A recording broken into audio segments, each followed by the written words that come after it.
હું માનસુંગભાઈ એમ પરમાર, પૂર્વ જિલ્લા અધ્યક્ષ બનાસકાંઠા, બહુજન સમાજ પાર્ટી. હું 2022માં વિધાનસભા દિયોદરમાં લડ્યો હતો અને 24માં લોકસભા લડ્યો હતો.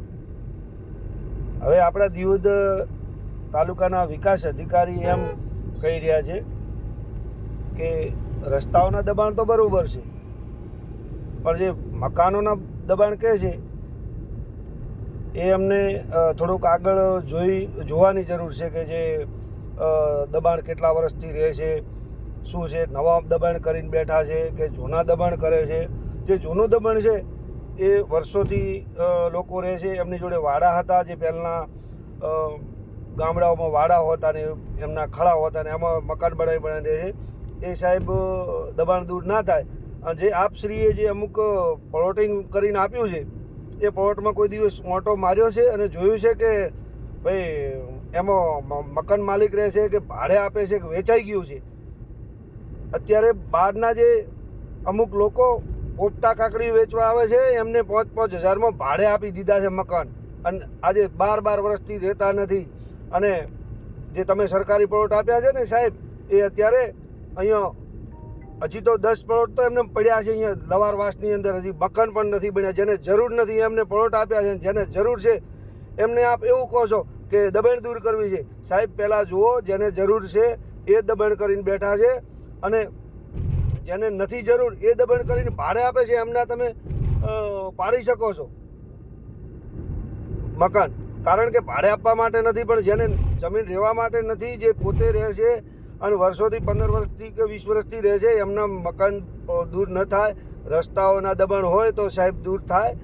આપ પહેલાં બહાર નીકળીને જુઓ, આપને કદાચ રહેવા માટે પ્લોટે હશે ને રહેવા માટે મકાને હશે ને જમીને છે સાહેબ શ્રી, હું આપનો વિરોધ નથી કરતો, પણ આપને જોવાની જરૂર છે કે ગરીબ પરિસ્થિતિના અમુક લોકો કઈ રીતના રહે છે.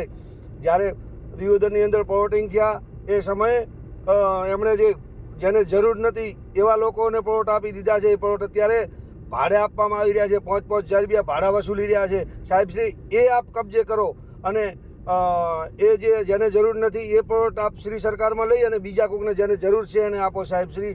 પણ જેને જરૂર છે એ લોકોને રહેવા દો.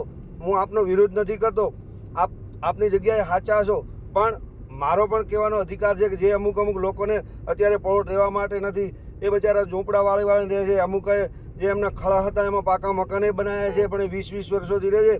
આપ શ્રી જો અમુક દબાણ દૂર કરાવી શકો છો, રસ્તાઓનો છે કોઈ એવો છે આપ શ્રી, પણ આટલો બધો અન્યાય ન કરી શકો, કારણ કે જે આપના જ પ્લોટ આપેલા છે એ પ્લોટ અત્યારે ભાડે અપાય છે, વેચાઈ પણ ગયા છે, અને બાજુમાં જે રહેતો હોય એને પણ રહેવામાં તકલીફ પડે છે, કારણ કે કોઈ બહેરા છોકરા વગરના હોય એમને પ્લોટ આપી દીધા છે ભાડે રહેવા માટે, મકાન આપી દીધા છે. તો બાજુવાળાને કોમે જવામાં પણ તકલીફ પડે છે, કારણ કે લોઠિયા બાજુમાં રહેતા હોય તો એને બહેરા છોકરા રેઢા હોય એટલે સાહેબ શ્રી મેલીની જઈ નથી શકતો કામે. એટલે હું આપને એટલી વિનંતી કરું છું કે અમુક નિર્ણય લેતા પહેલાં થોડુંક ગરીબ લોકો સામે જુઓ, અને જે સરકારથી ભૂલ થાય છે એના ઉપર નજર રાખો. જે આવી ભૂલો કરી નાખી છે, પ્લોટ જેને જરૂર નહોતા એમને આપી દીધા છે, જરૂર છે એ ત્યાં રખડેલા છે. એટલે જે સરકારી પ્લોટ મળેલા છે આજ 12-15 વર્ષથી એ એમને પડ્યા છે અને ભાડે અપાય છે સાહેબ. જય ભીમ, જય ભારત.